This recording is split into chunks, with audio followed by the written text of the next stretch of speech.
Hey guys, Bronson here again. We're on day 3, and we're looking at 2 Samuel 17, 1 through 29.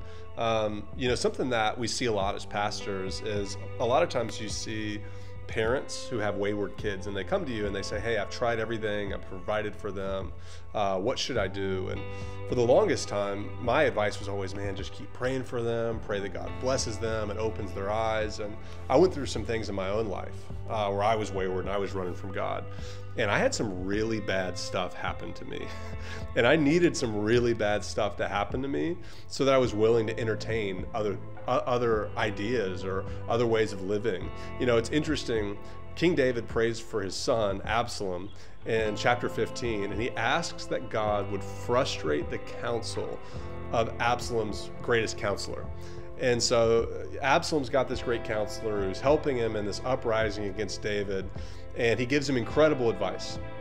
And Absalom decides to go to another advisor, and that advisor says, no, what the other guy said was terrible, don't listen. And he listens to the second guy, frustrating the good advice that Absalom should have gotten in answering David's prayers. There's a type of prayer called imprecatory prayers. Now, we don't talk a lot about this in church, and we got to be careful with these, but imprecatory prayers are when you start praying that God would withhold his hand of blessing from someone.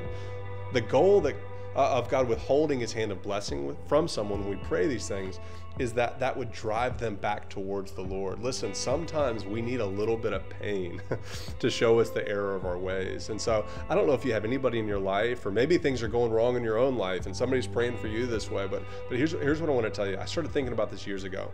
A lot of times when people come into church and they're very successful and they've had something terrible happen, they're going through a divorce, they're going through financial problems, things like that, they have a window where they're willing to reassess things. Here's what I want to encourage you to do. You might have somebody in your life right now where you're just so frustrated at the decisions they're making, the things they're doing.